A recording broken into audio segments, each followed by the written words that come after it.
I think because I worked on the comics and I worked on Rise, I spent a good 6 years working on Tomb Raider related stuff. So yeah, I mean, it really isn't about that. No, and of course, we've been surrounded by that for some time. You've obviously got some quite fond memories of working on those projects, I can imagine. Some less fun ones as well, but yeah, generally. Okay, so when you were brought on as the writer for the first Reboot Tomb Raider, it had been actually in development for about a year, hadn't it? Yeah. You weren't there from the very, very beginning. What was the state of the game story compared to how it ended up being in the finished product? So there was a sort of a rough structure, and it was very rough. I mean, this is the thing about writing the game, is you really don't know the state of something you're going to get. You get a box of narrative body parts pushed across the table, and you have a rummage, and it's like, okay, we've got some artwork there, we've got some levels, and then okay, there's a bit of character backstory. And so when I came on board, there's a collection of ideas that they'd honed in on the setting, the Yamatai setting.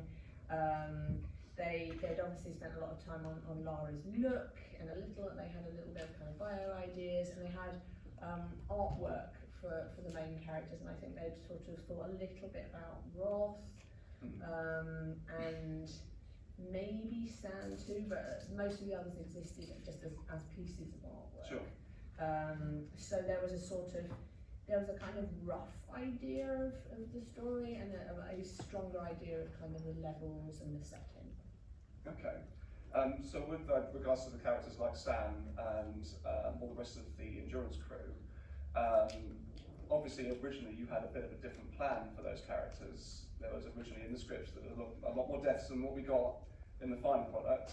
Like for example, Sam was unfortunately going to be one of the ones. Well, I'd say in general there were fewer deaths originally planned. So yeah, Sam was meant to die in the original version, and then they just kept killing off so many other characters for gameplay reasons. So it'd be like, oh, okay, Alex has to die, go back to the script, kill off Alex, write him out of every subsequent scene. It was quite emotional actually, and then like the same for Grimm, and by the time we'd got to the end, it had just been this cavalcade of death. And we're just like, players couldn't cope with one more death, because obviously, Roth and everyone, I'm sorry for all the spoilers, but yeah, lots of people die. And so actually tonally, those choices made in gameplay changed the tone of the ending. So we ended up actually saving Sam, because players needed to feel that they managed to save someone. And I am kind of glad that happened, because we could explore Sam a lot more, particularly in the comics. And I think she is a good kind of foil for Lara as well, and she is a little less buttoned up, and she brings out a different side in Lara, and so I'm kind of glad overall. I mean, I kind of miss those characters, and that's why we did more with kind of Grimm and with Alex in the comics. Yes, because Grimm, you brought on his brother, his long lost brother, and obviously you got Alex's sister and the apparition of Alex haunting. Yes, that's right. Yeah, because we'd spent a lot of time working on those characters, because originally the multiplayer was supposed to be more character focused. So the idea was that the multiplayer was going to be a bit like Left 4 Dead. So the multiplayer had its own story, and it had quite defined characters, and they were going through their own story, and then occasionally cross with Lara's story. And for reasons I'm not sure of, they couldn't kind of get that to work, or they changed their minds, so multiplayer became something very different.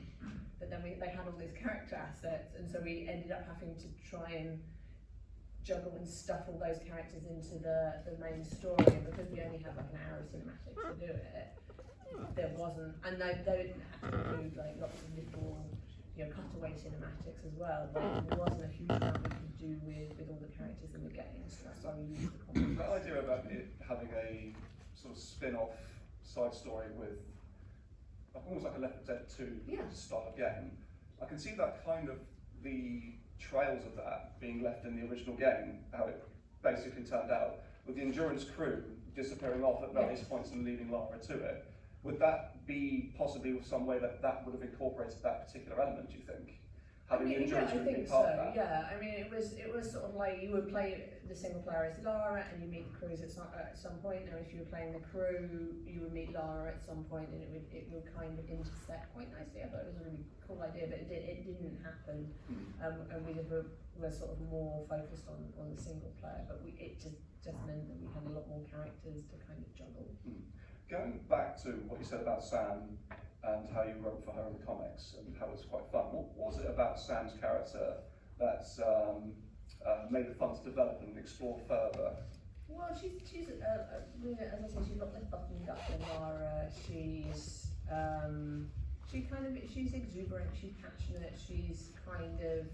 She does share a kind of sense of adventure with Lara. They've got kind of a shared history. They went to the same university. They live together, and she kind of brings out like a different side of Lara, like, you know, kind of delight and wonder and a kind of excitement and a little bit more kind of freedom. And you know, she's someone that cares deeply for Lara and vice versa. And she was a good character because I like exploring the humanity in the hero. Like, what does it mean how does it change your relationship with your friends if you're constantly having to rescue them from terrible situations and things? They're constantly getting possessed by Himiko and having to deal with that little nuisance.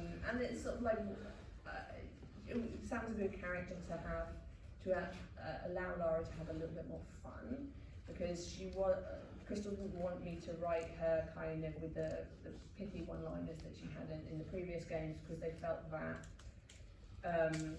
it suggested too much confidence, and they didn't feel that she had that at the time. They wanted to kind of ramp up to that. And I enjoy writing kind of fun dialogue, so I had to like pull myself back a lot from that, and she just got little rhyme moments in there. But I could do a little bit more of the fun stuff in the comics. So there was things like with the arc I did on my own, which is the third of the three. So Gail Simone worked on the first one, Gail and I worked on the second, and I worked on the third.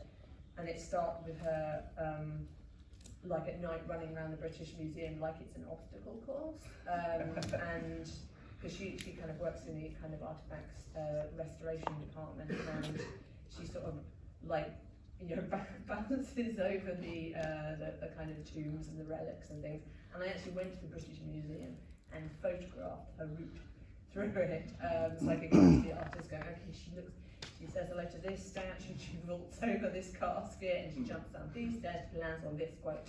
And so that was a lot of fun to do. And you know, at one point she's dressed as one of the Bennett sisters from Pride and Prejudice, fighting bad guys on the London Underground. And there's one point where Sam brutally assaults someone with a cupcake as well. Yes, very intuitive and ingenious way to murder. I like that. And yeah, so there was a lot of, I think she kind of brings out a kind of lighter side of Mother. So. That's good. Tomb Raider 2013 clearly has a lot of influences for its tone and aesthetics. The Descent being a clear chief amongst them, especially with one scene in particular being a direct homage to it, where she rises out of the pool of blood. It's almost like a shot-for-shot recreation. What video games would you say have influenced your own writing style when you've approached the task? And have there been any other homages in Tomb Raider or Rise that we may have missed? I don't think there's sort of Rambo-esque homages and general homages to that kind of survival genre, you know, cauterizing wounds and stuff like that. I did think Rambo 3 actually, when she stabs the arrowhead into herself. But the Descent one actually, because I think that was, they talked to me about it quite early on, and I was sort of impressed that they didn't did Descent. So I was really a little kind of, you know, it's got a big cult following now, but at the time, a little British indie horror movie. So I was like, oh, okay, you know, these folks are doing things differently. But I'm not sure whether I'm necessarily influenced that much by other games. It's probably like other media. Sure. So I spent a long time, you know, I grew up, did a lot of my growing up in the 80s, and that was a great time for like fantasy and science fiction. And so I grew up with like Ellen Ripley and Sarah Connor, and you know, I thought making aliens or killer robots for the future, I thought that's what women did. And I got out of the 80s, I was like, oh, this is just a disappointment. That's just how I felt about the 90s. It was just disappointing. So yeah, I went into an industry where I could kind of try and make that happen a little bit more. But yeah, it's also, I think there's a feeling that influenced me more, and it was that feeling of sheer exuberance and excitement of seeing characters like Ellen Ripley and Sarah Connor, and that seeing female characters doing things that I've never seen female characters do before, and kind of like that excitement and possibility. And I wanted to do things with Lara, at least attempt to give players that feeling that I had back then. And interestingly, the Ellen Ripley reference doesn't really stop with your writing, because in 2013 there's a costume you can unlock where it's exactly the same jumpsuit that she wears, right down to the white Converse shoes as well, nice. Which I thought was good. It was very cool. Moving on to what's being said about the whole I hate tunes line that was in the original game, which originally was supposed to be an ironic statement that was made for a trailer, but unbeknownst to you, you found out it was actually kept in the game and used. But I couldn't help but notice, right after she says that line, she almost immediately contradicts that sentiment and starts geeking out about finding a tune. I think it was originally, and that's the thing about game writing, you can write a line for one scenario and then it's used somewhere else in a completely different context. So I think when it was originally written, there wasn't kind of a geeking out thing, then there was more like space of her just like, okay, I'm here, I'm going to find something else to focus on, trying to think about something else. And it was meant to be like a silly throwaway line, and then it was used like bigger elsewhere, and that's the sort of, it's a funny thing about writing for games actually, I'm not that kind of Croft line, which actually ends up in the movie, weirdly. I wrote that line in my interview, like my audition piece. You know, at the time, I had no idea what that kind of Croft was. I just thought, yeah, it seems a fun line. Could be, you know, I knew her dad had kind of adventures in the past. I knew they were still sort of thinking about keeping that, so I thought I'll put that in. And it's just like, oh, it's kind of, oh, now it's in the game, oh, now it's in the movie. And it was like, yeah, it was a line that wasn't fully thought through at the time because I didn't have context. It was sort of like, I'm gonna come up with some context for this audition piece. Yeah. So yeah, sometimes you can just write a line and it gets used in a completely different place or a different capacity. Like, I wrote one version of Lara saying, like, I can do this. It kept being rolled out because it was like, can we, like, this is now the third or fourth time she said I can do this.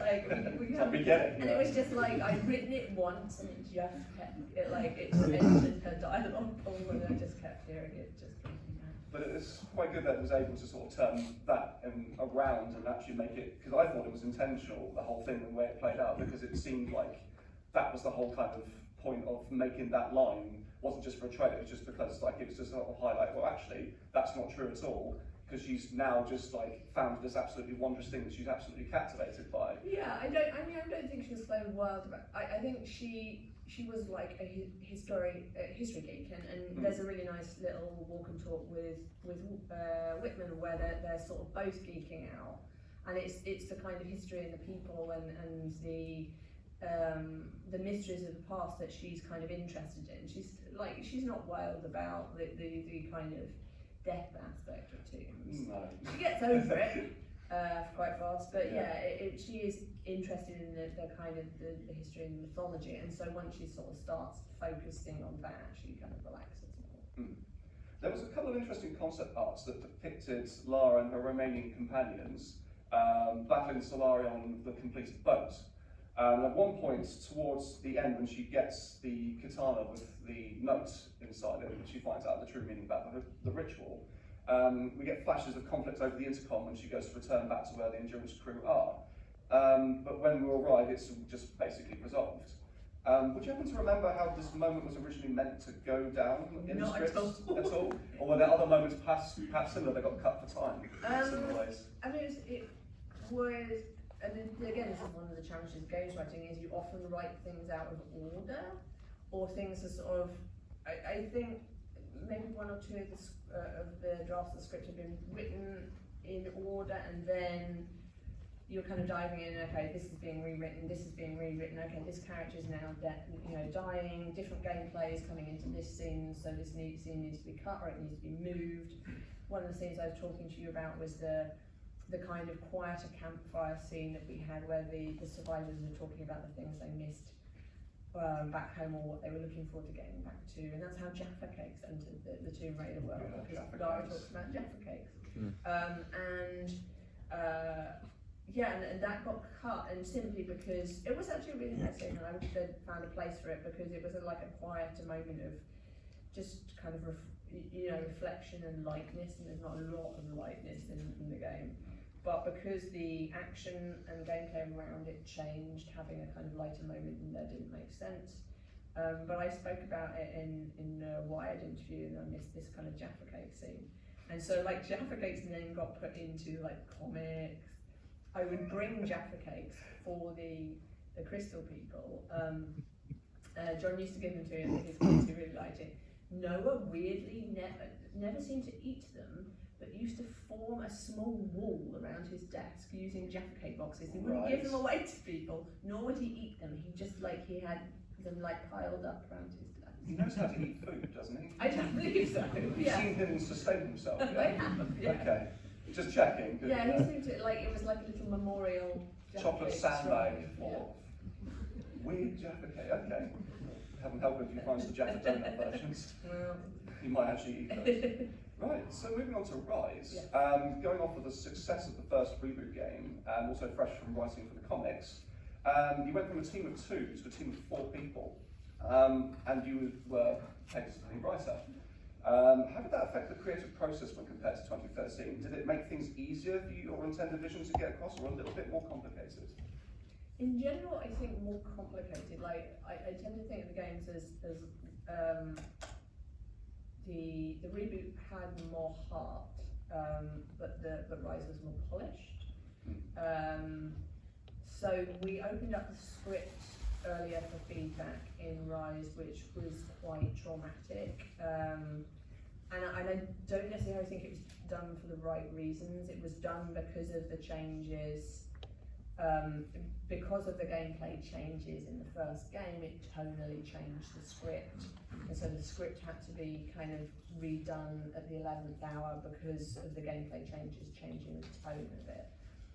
And I think they thought that if they opened the script up earlier, that would stop that happening, but it was never a fault of the script. It was like gameplay changes coming in, changing the tone of it. So it meant that you're opening up the script early in your early work to people that aren't used to reading scripts and the development process of the script at any stage.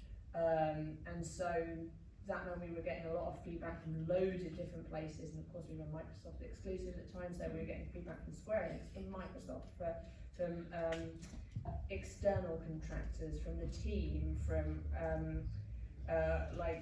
about 5 or 6 different sources, and thankfully John Stafford was there again to tank the feedback and take it. Going okay, we're gonna take this one, we're gonna ignore that one. That one's stupid. That one makes no sense. That one conflicts with that one, so we're gonna go there. And he would just so that we could kind of concentrate on doing the work. But yeah, it was. I'm not sure.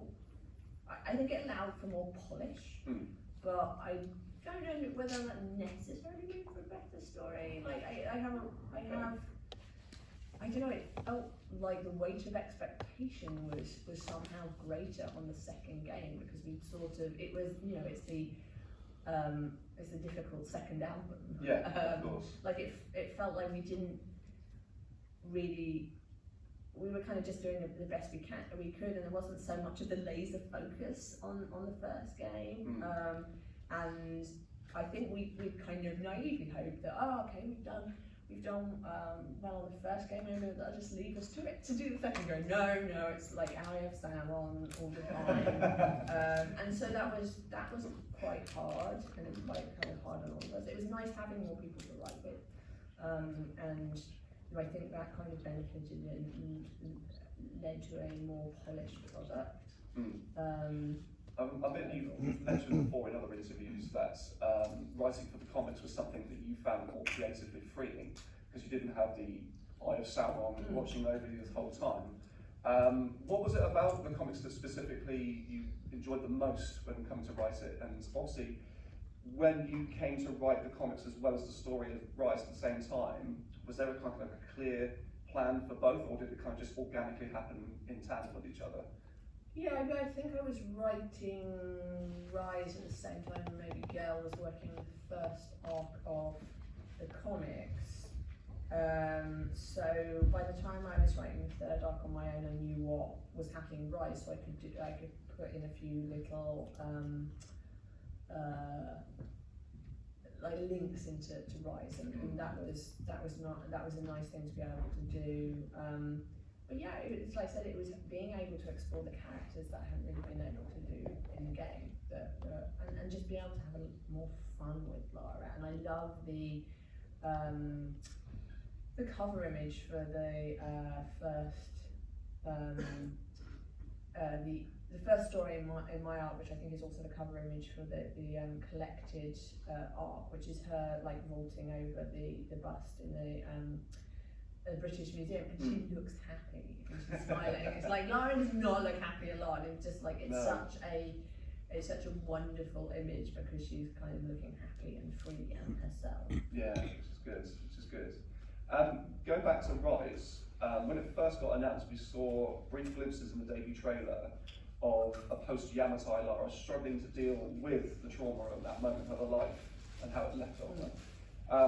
In the game, it seems very much like she's moved past that and trauma, and its focus has shifted to her relationship with her family, specifically Richard.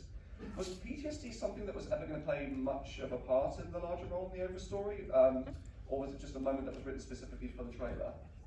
We wanted it to, like John and I wanted it to. We wanted it to be more focused. I mean, I said this before, I was not a fan of the father storyline. I felt that was, like, she's been through so much shit in the first game. Like, she's got enough to work, like, she doesn't need the father backstory, but it seemed to be a bit of a hangover from particularly the older movies.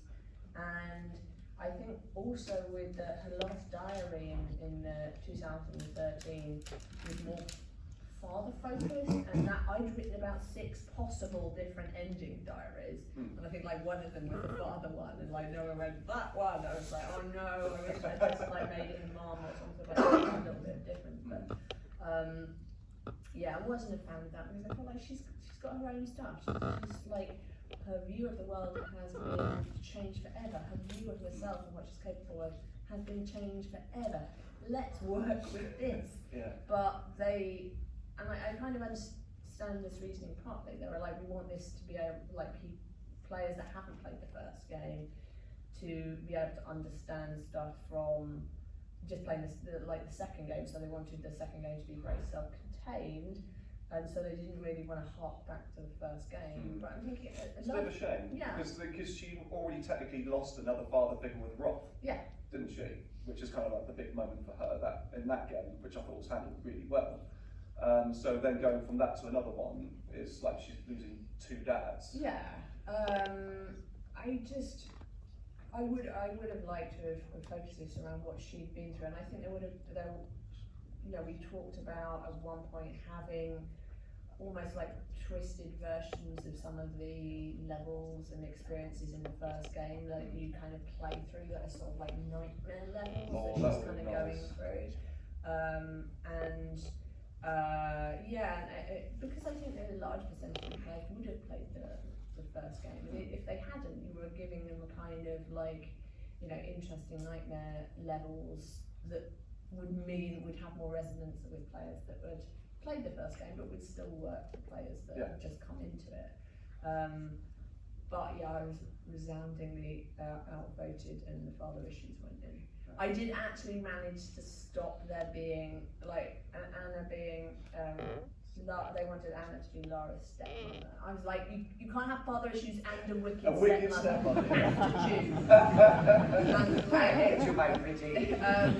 They still made it seem like she kind of was. I mean, she doesn't actually say, like, I would have married your father if he'd asked. So she wasn't actually her stepmother, but it was just like, kind of just, yeah, I found peace with it because I sort of channeled a little bit of my memories of my dad into Laura's dad, and that kind of helped me, because you got to do your job at the end of the day. Yeah, you can't like spend your life fighting battles, you just have to do the work sometimes. And yeah, and I found some peace with it by kind of merging a little bit of my dad's memories into Richard's memories. So there was this little segment where I had where her dad would write to her as a kid, and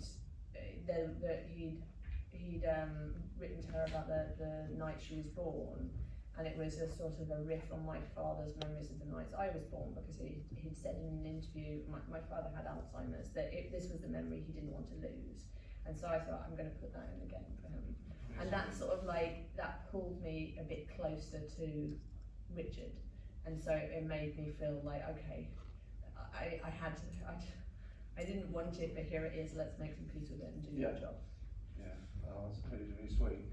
And you, just sort of going a bit off piece, I'm going to talk about a game that you recently worked on, where you were basically the lead writer for an indie game called Lost Words Beyond the Page, which you say to me was a very personal project for you because it's about the journey of grief. Could you tell us a bit more about that and how it was for you? Yeah, it's about a young girl going through grief for the first time, and it basically is kind of like a two-world game. So you play part of it in her journal in real life, and she's very close to her grandmother, and her grandmother has a stroke and goes to hospital and eventually dies. And her grandmother has given her a book, like a blank journal, because she wants to be a writer, and so she decides to write a story for her grandmother while her grandmother is in hospital. And so she starts sort of chronicling in the journal like what she's going through in real life, and then she also sort of starts writing a story for a granny, and even when a granny passes away, she keeps writing the story. So part of it, you're running through the journal, running over the lines while they're being narrated, and then you can basically move words around in the journal and create platforms, and you can like take a watering can doodle and put it onto an acorn, and the acorn grows into a tree and pushes something up, and it's like a little platformer. And then you can kind of go into the page, into this sort of side-scrolling fantasy world that she's created, and it's all sort of themed around the stages of grief she's going through in real life. So things like the bargaining level is much more about balancing puzzles, and the art and the music and the colours. So the anger level is lots of reds and more bombastic characters and music, and so that we used everything to kind of reflect the mood, and we worked with the Welcome Trust and like child therapists, and like a bit about how they deal with children going through trauma. And yeah, it was a really interesting one to work on. It's a lot about how we keep people alive through memories, and her memories of her grandmother, and I lost both my grandmothers at the time. And yeah, no, it sounds quite depressing, but it's quite sort of hopeful. It's sort of like, people make marks on us and they become part of us.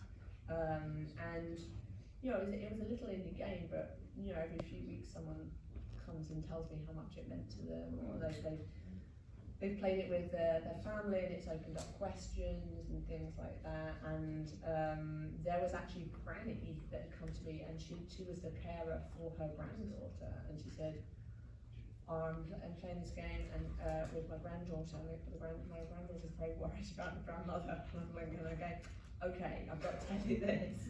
And I told the granny, this is what's going to happen.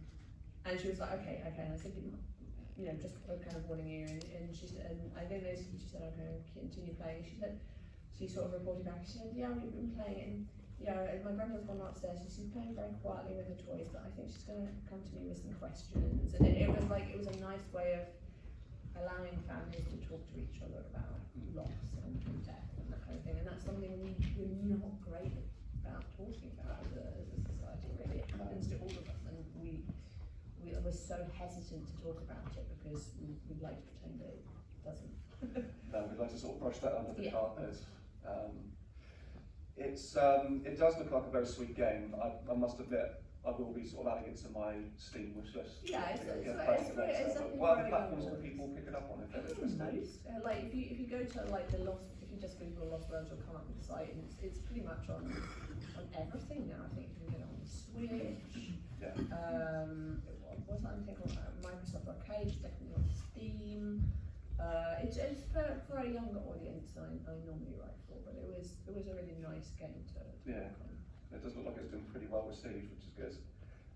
So do you, now that you've had some time away from the series, since Rise, what would you say when looking back at your work on those games? Do you look back upon them fondly? Would there be anything that you could potentially do differently? How's the overall reception been for the stories for those games for you? Yeah, I think in general, fondness, like it was such an honour to be part of it. And at the time you don't really think about it because you're just in the thick of it doing the job and you're not thinking too much about how it's going to be received. And I think, yeah, it was definitely, I think Rise was definitely harder, narratively speaking. There were definitely challenges with the first game, but it felt like, you know, as I said, the weight of expectation was greater with Rise, and I wish that Crystal had got to finish the trilogy. I think I would have been involved if they had, because they started it. We got like 2/3 of the way through, and then it kind of went to another studio. And I think there's certainly people in Crystal that would have liked to have finished it off and seen Lara through. So I think that was a little bit of a shame. But yeah, I'm still kind of in touch with John, and we talk every now and then. And yeah, we sometimes sort of touch base with like Noah or Tim Longo, who used to be the franchise director when I first joined. Yeah, there were a lot of surprises along the way, reactions from players we didn't expect, like both good and bad. I was always like really touched when people would tell me how the game had affected them in real life. Like they'd seen Lara like pulling herself up by her bootstraps and realizing that she had to save herself and no one else was going to do it, and that had helped them like get out of abusive relationships or like even go to the gym. And it's just like if you can affect someone in the real world, like you never go in thinking, I think this is going to be good for people that are going. Even with Lost Words, which is literally about grief, we weren't thinking of it as some kind of therapy tool. We're just like, here is an experience here, and like this may resonate with you, but the stories of when it touches people in real life. I have a friend in the Tomb Raider community who realised that she was gay because she read Tomb Raider slash fiction with Lara and Sam, and it was like, yeah, oh, I'm so delighted about that. Like, yeah, and that sort of thing is kind of amazing, and all the artwork and the cosplay, and it's such a great community as well, and it's so wonderful to have been part of that. Fantastic. Now that the series has begun to move forward with unifying everything, core design era, first Crystal, your reboot era, under one Lara and one continuity, there's been lots of speculation as to where they're going to go with this, what will remain canon, what this unified version of it will be like. Some say that it should return to the more fantastical and isolated roots of the original games. Some say that it should continue with the storytelling and the action focus of the current versions. As an outsider looking into the series now, what would you hope to see from this unified version of Lara? Where would you like her to go? What sort of person would you like her to be? I think somewhere in people have often divided Reboot and classic Lara, and I don't think there is as many divisions in them as sometimes people see. Like I felt that classic Lara was always going to kind of turn into more, Reboot Lara was always going to kind of turn into more of a classic Lara later in life, but we focused on her at a time in her life where, all the qualities that we associate with Lara, the kind of bravery, tenacity, resourcefulness, were just being tested for the first time. So she didn't have the guns and the gadgets to kind of deal with everything. It it was all kind of rough and tumble and just experiencing these for the first time, but I could easily see her kind of morphing into something that's more like classic Lara.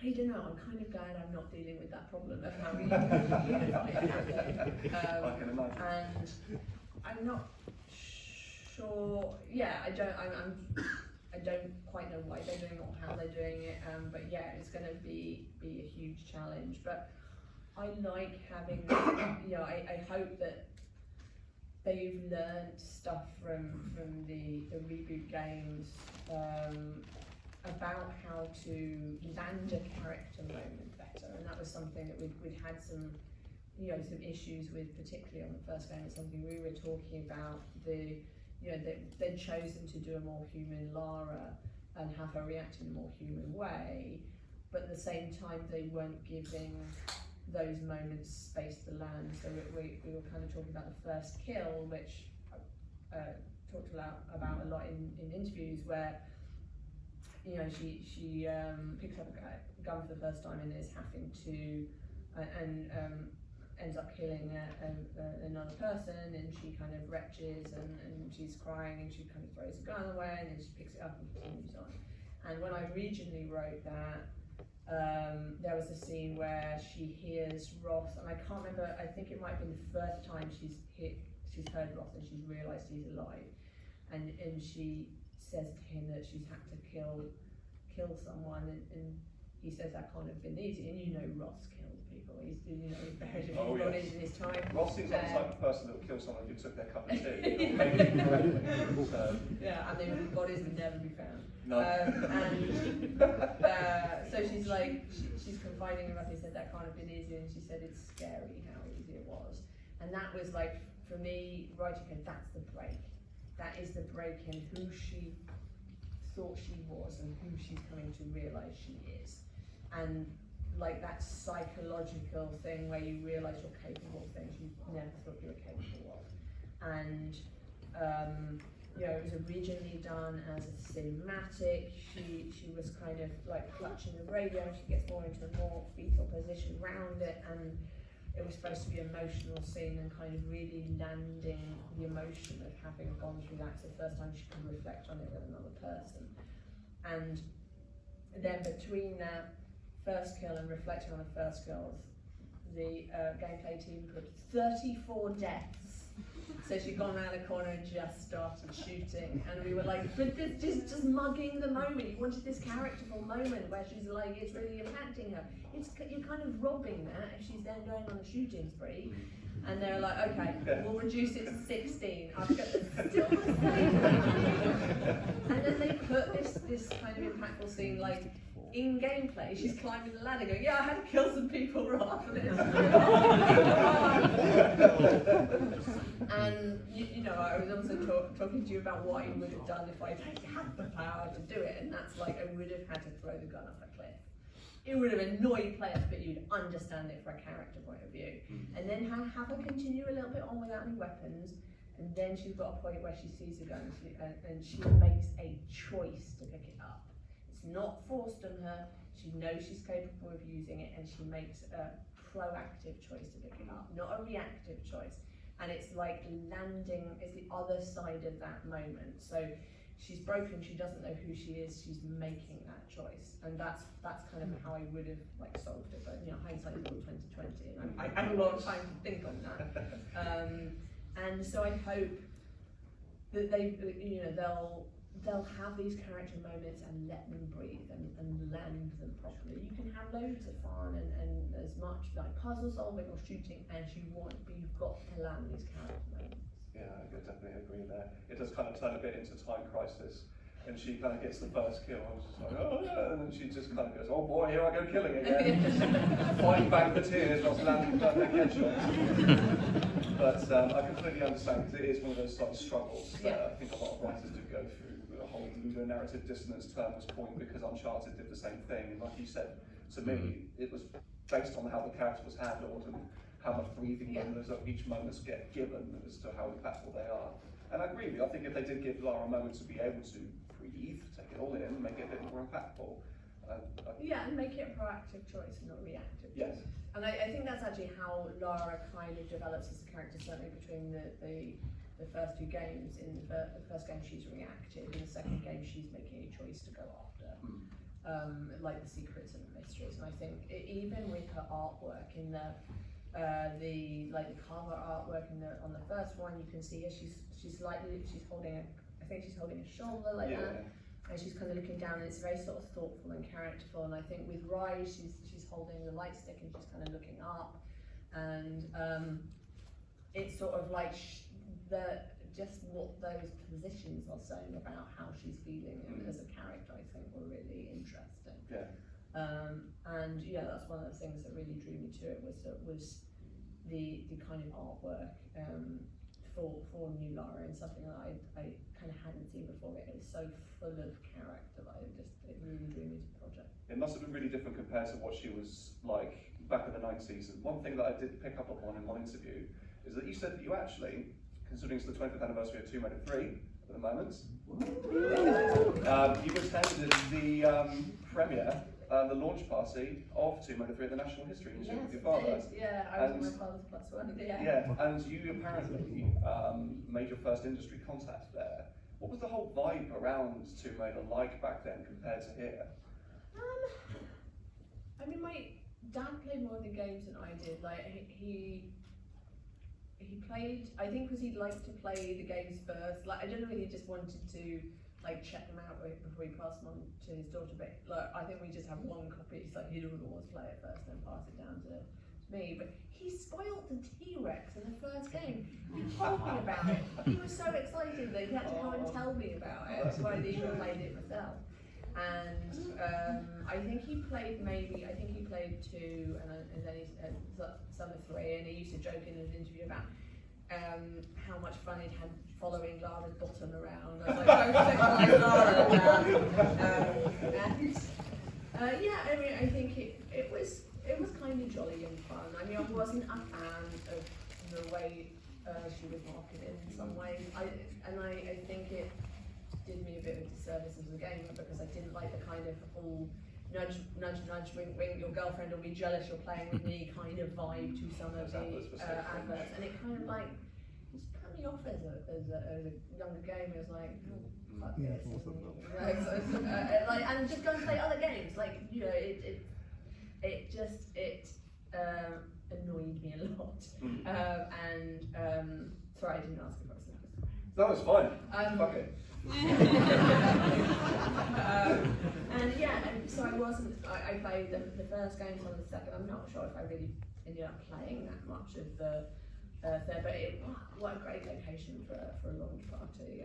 Yeah, I met a guy called Dan Emery, who then went on to be the reviews editor for PC Gear. PC Gear was the sister magazine of PC Zone, and so I ended up doing a little bit for PC Gear, and then I became the editorial assistant for PC Zone, which was the UK's longest running PC games magazine. And that's like it's been a breeding ground for a lot of games writers and writers in general. Like Charlie Brooker was the next PC Zone writer and gamer, and Martin Corder, Mark Hill, Will Porter have all gone on to games writing as well. Yeah. So one other thing, I've got a couple of questions left for you. One of the things that I thought was interesting was you spoke with Chris Prendergast, wherever he might be. There he is. There he is! And he talked about how you were an advanced open water diver. Yes. And you really enjoyed underwater fictional locations like Atlantis. Yes. Very curious to think what your thoughts on Core Design's interpretation of Atlantis was back in the original 1996 game. I don't remember that much about it. It was kind of like travelling down a lower intestine. Oh, right. Yeah. It was basically full of, it was like a womb, because that was birthing all these creatures with no skin. Right. Interesting choice. And compared to stereotypical iconography of Atlantis, where it's all lava and it's got ruins and then water, I just wondered if you remembered that. I definitely think fewer wounds.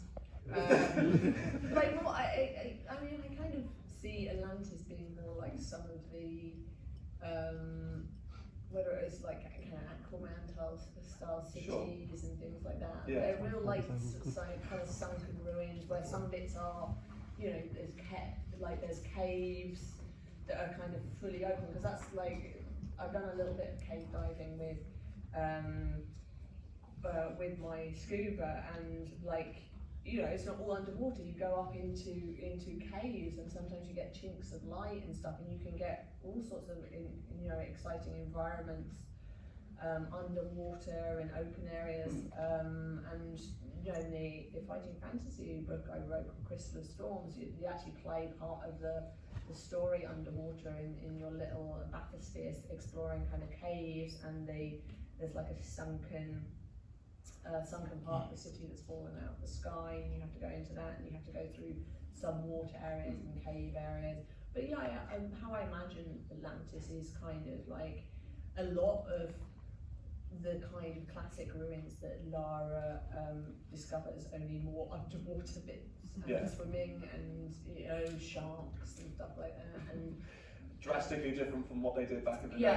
Yeah. I think was there an Indiana Jones game that was in Atlantis as well? Fate of Atlantis. Yeah. Quick Adventure. Yeah. One of my favourites. I think that's maybe in my head. I've been mixing up with that, but that's the kind of thing I see. And even though like the scuba diving got into some of the Tomb Raider stuff, where Sam punches the shark. And that came from actually diving, which I did not punch a shark, but I was like ready to. If I so you're not going to be in the Meg 3 then? I am a really big fan of shark movies. I have actually a small group of friends, and we've watched shark movies together. Well, we've had to like diversify from shark movies to other aquatic creatures, so like alligators, crocodiles, large fish, that sort of thing. So you've seen things like Mega Shark versus Giant Octopus. So, yeah, some of them. We're still kind of like exploring that. I'm a big fan of like Deep Blue Sea. Crawl's a really good alligator movie. The like 47 meters down and things like that. And my partner now dives, so anything that's got any kind of diving in. Maybe I'll try it one day if I'm brave enough. It's amazing. It does sound like it would be quite a good time, unless there are sharks involved. I don't know whether I'll be able to punch them or not, or I'll just swim away or get eaten. So lastly, I just wanted to ask, so anyone here who might be potentially looking to getting into writing for games or the creative industry at large, or just writing in general, what advice would you say to those people today? Oh gosh, that's a whole talk in itself, really. I mean, it's difficult. Have you got time, Luke? It's difficult because I got in a very sort of specific way that I'm not quite sure exists in the same way now. So I got into game journalism, and I got into magazine game journalism as well, which is quite you know, there are a lot fewer magazines around than there were back then, and it wasn't quite the dying era of game mags, but we were on the edge of it.